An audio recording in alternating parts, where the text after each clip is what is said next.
pre-dawn haze of Koboko Wildlife Reserve, a stretch of untamed grassland pressed between Kenya's southern escarpments and the dusty edge of Amboseli, the kind of place where the air always carried a story.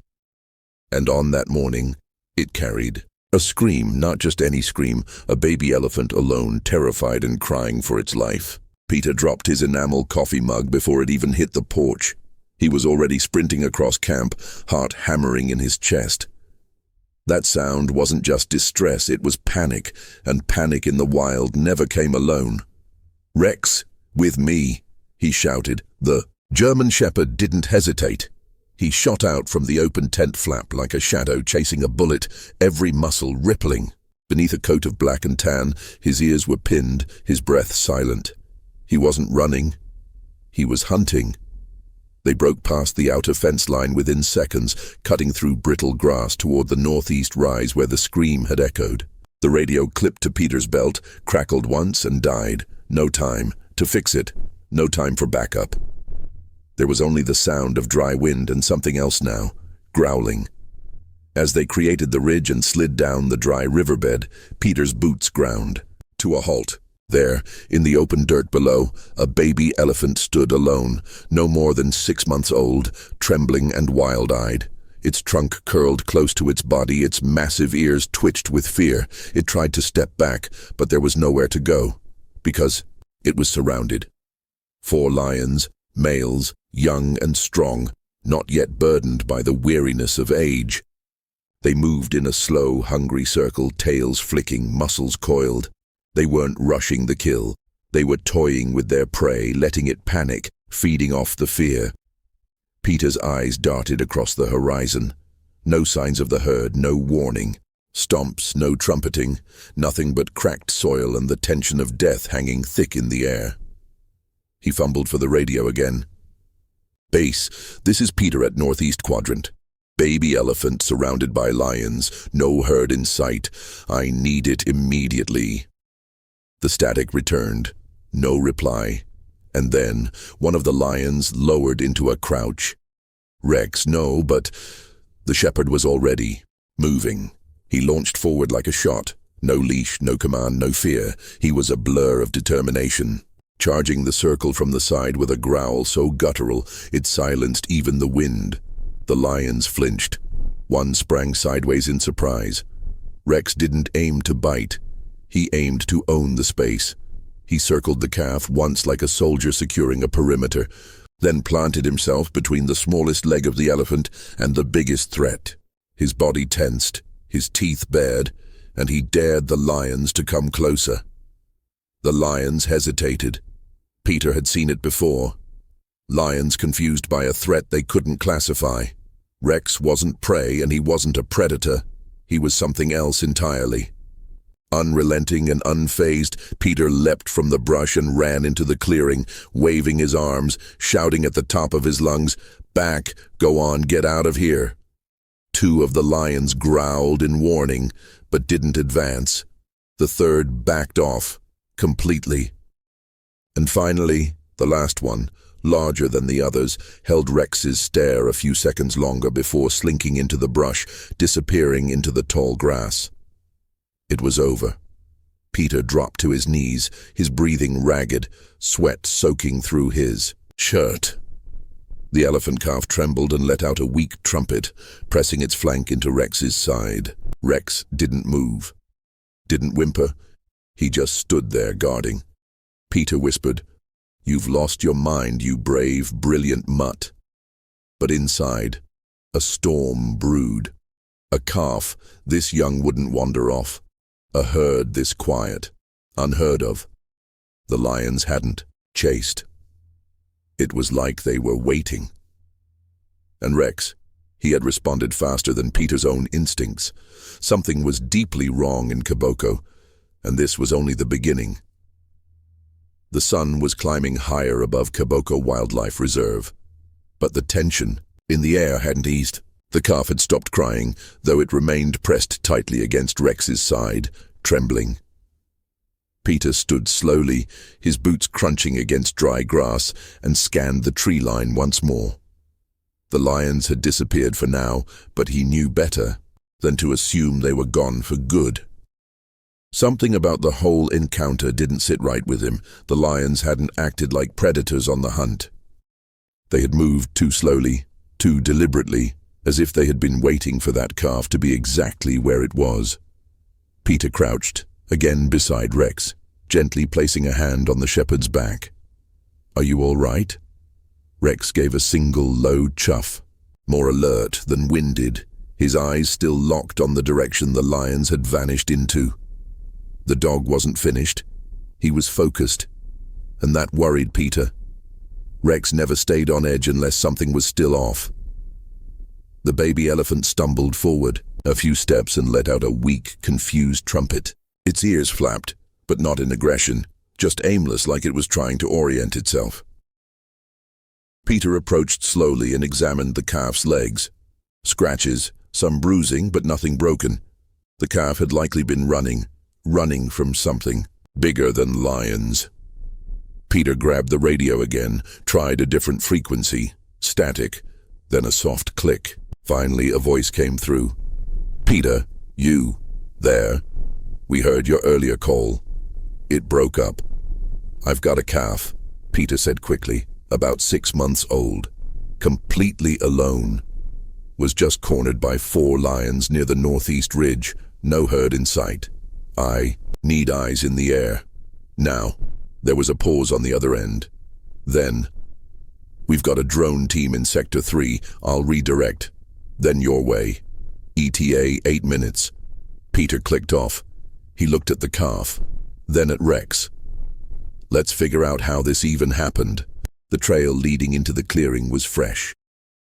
Peter could see faint tracks, elephant prints, shallow and light, which meant the herd wasn't moving in a hurry, but they weren't following their usual migration route either.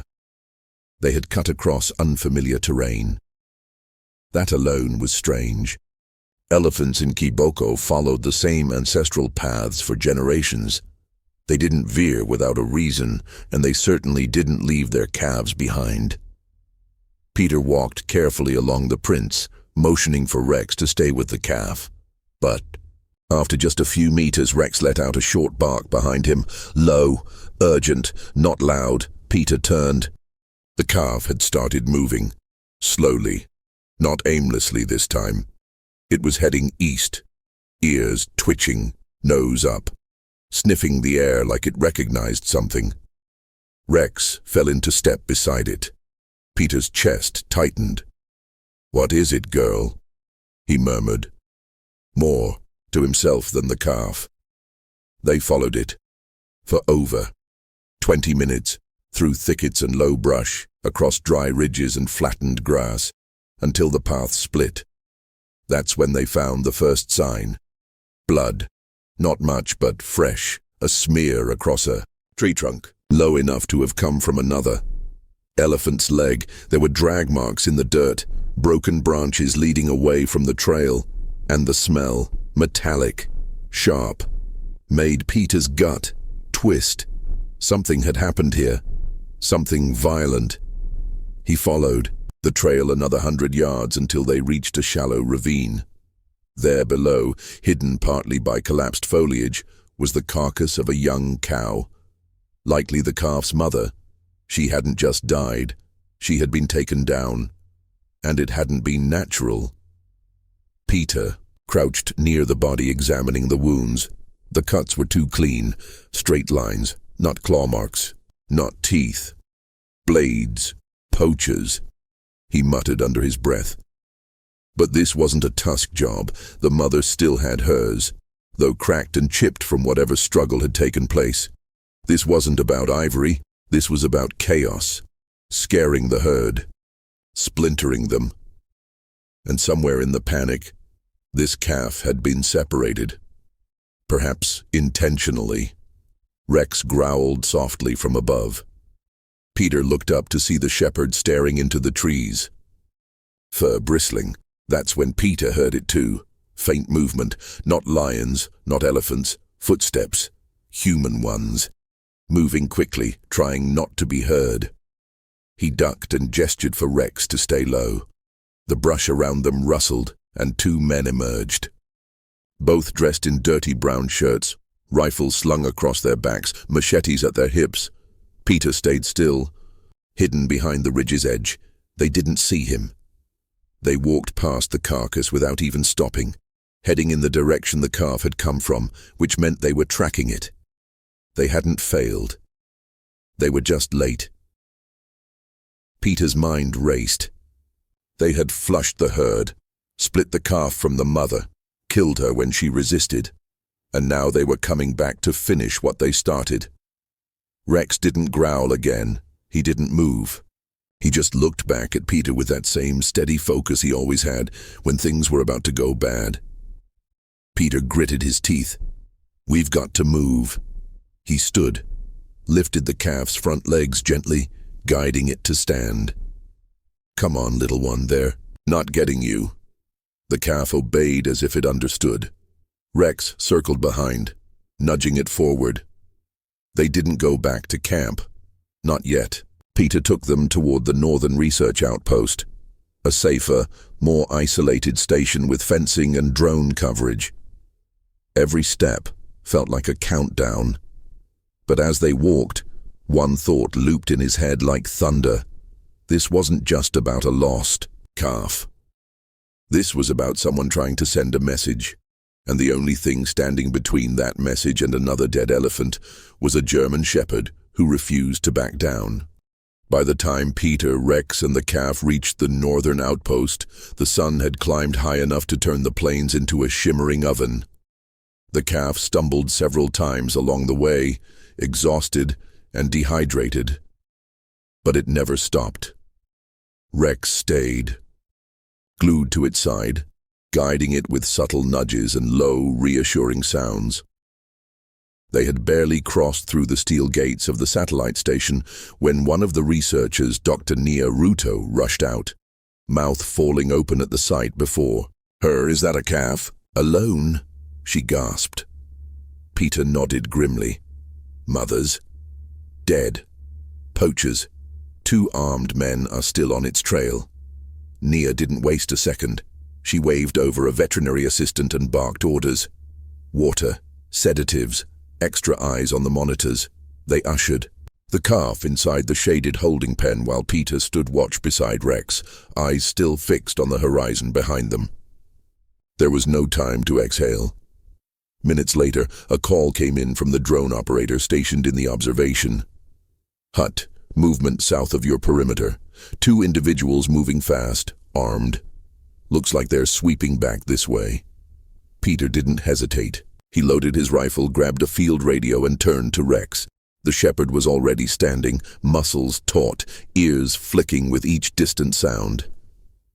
"We're going back out," Peter said. "They don't get to just walk away from this." Nia grabbed his arm before he could leave. "You're taking the dog?" Peter gave her a look that needed no words. Then he was gone, sprinting back into the brush with Rex at his heel. The sun blazed above, but inside Peter's chest was a cold, calculated burn. He wasn't just protecting wildlife anymore. He was chasing down men who thought they could turn a sanctuary into a slaughterhouse.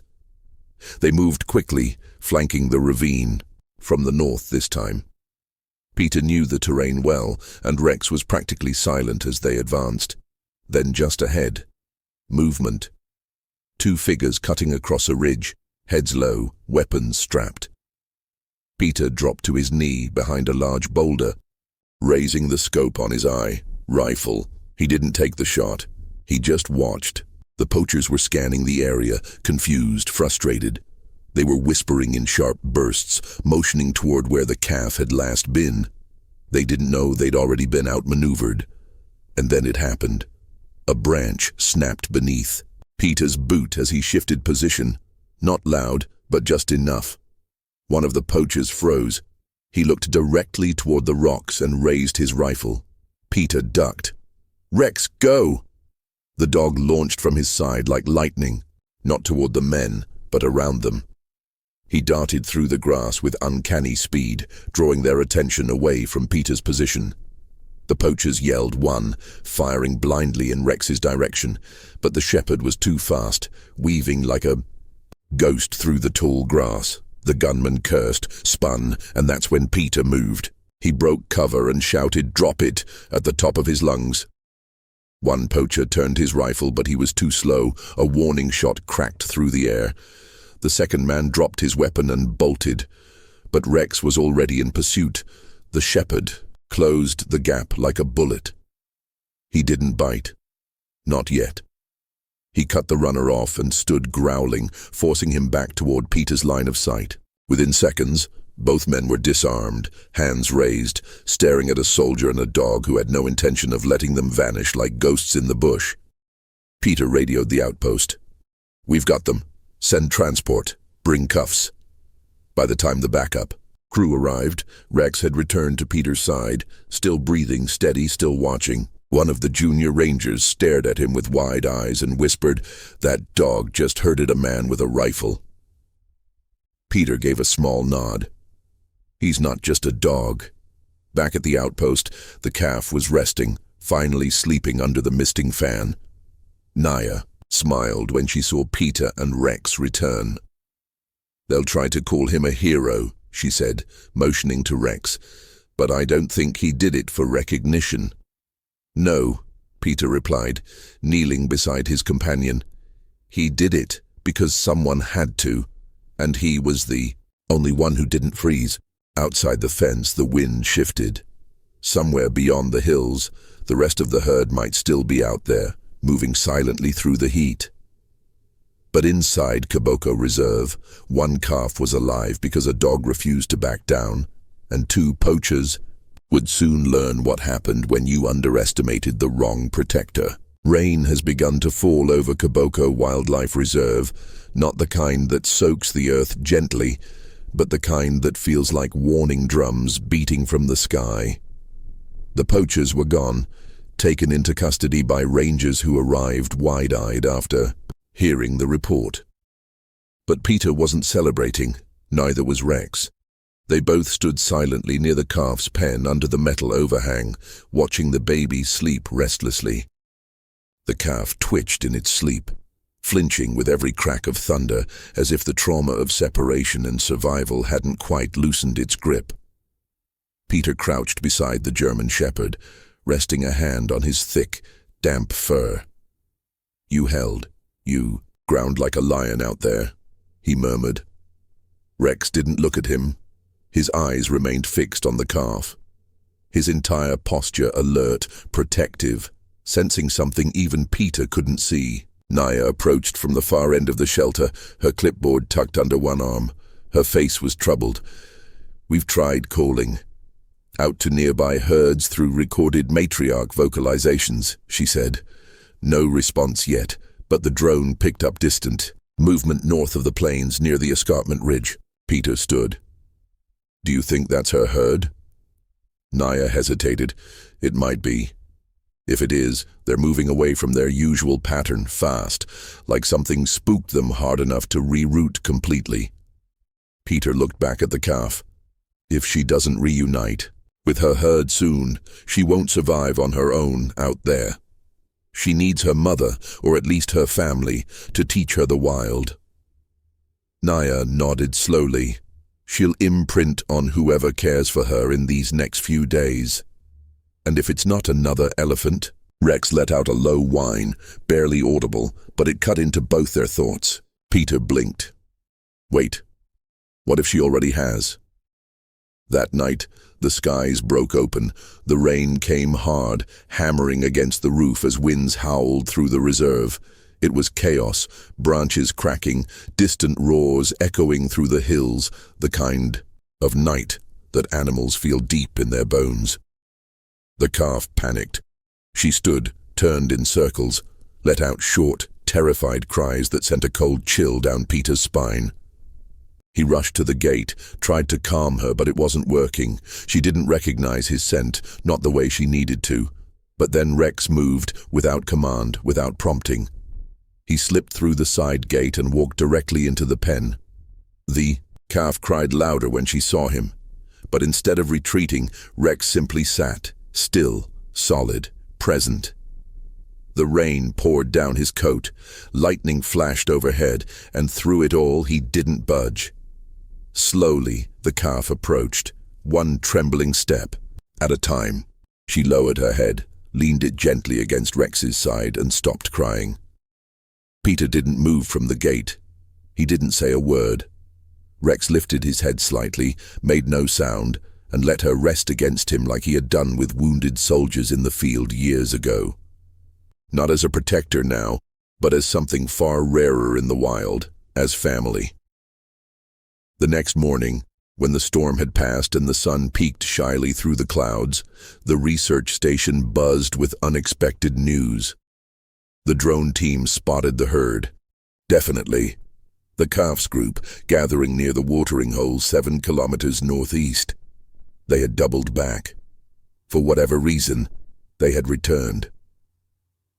Peter knew what they had to do. Before noon, a team assembled to prepare for transport, but the calf refused to board the crate. She screamed, stomped, backed away. It wasn't fear of the transport. It was a separation. From Rex, Peter looked at Naya, who had already anticipated what he was thinking. "Let him go with her," she said softly. And so, a German shepherd once trained for battlefield trauma climbed into a reinforced wildlife transport truck beside an orphaned elephant calf, and they drove into the bush toward the wild, toward her family. The truck rolled to a stop at the edge of the open savanna where the golden grass bent gently under the afternoon wind. In the distance the herd had gathered, massive grey shapes moving slowly near the water, their bodies framed against the horizon like ancient monuments. Peter jumped out first, his boots crunching against the earth as he scanned the scene. They were there, 17 in all, and at the center stood a towering matriarch with curved tusks and wise, steady eyes. Rex remained in the back of the transport, lying beside the calf who hadn't taken her eyes off him since they left the outpost. When Peter unlatched the gate, she hesitated. She didn't trumpet, she didn't charge. She turned to Rex, nudging his shoulder softly as if asking what to do next. Rex stood, stepped forward, then stopped, letting her go first. It was her journey now. The calf climbed down slowly, her steps wobbly but determined. The moment her feet touched the ground, the herd noticed. A low rumble echoed across the plain. The matriarch lifted her head sharply. The entire group went silent, ears flared, trunks raised. They had smelled her, recognized her. Peter held his breath. The matriarch stepped forward, slow and regal, followed by 2 younger cows. The distance between them and the calf shrank, but the baby didn't move.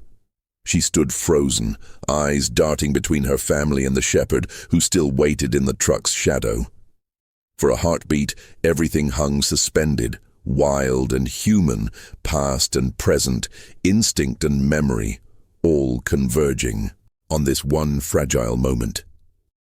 Then the matriarch let out a low, deep vibration, a sound only elephants understand.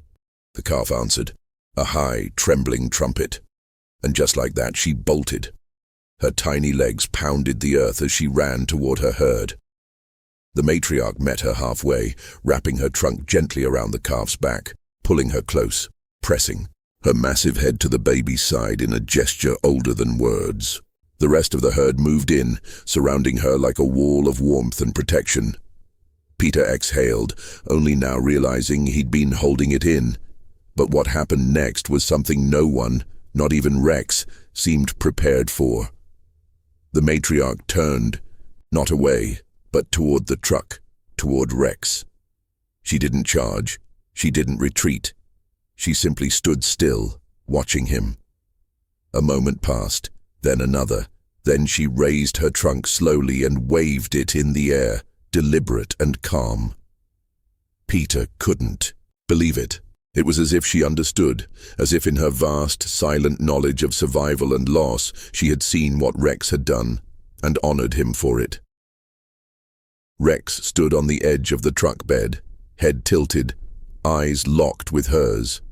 He didn't bark, didn't move, but his body relaxed, just slightly, as if he understood too. The calf turned her head one last time and looked back at Rex. One final glance, brief, but filled with something neither Peter nor any scientist could name. Then she was gone, swallowed by the herd, safe again in the only world she was ever meant to know. Peter closed the truck door and rubbed the back of his neck. "You ready to go home, buddy?" Rex jumped down, stretched his legs, and walked beside him without a sound. They climbed back into the truck, and Peter gave the steering wheel a soft pat before starting the engine. Back at the reserve, the radio buzzed with updates. The poachers had been handed over to federal authorities. More drone sweeps were scheduled for the week ahead, but none of that mattered to Peter tonight, not now. Because on a dirt road far from headlines and applause, a dog had done something extraordinary. He hadn't protected a species. He had protected a soul, and in doing so, he reminded the world that even in the wildest places, where survival often silences everything else, compassion still has a voice. Sometimes it just sounds like a shepherd's quiet breath in the middle of the storm.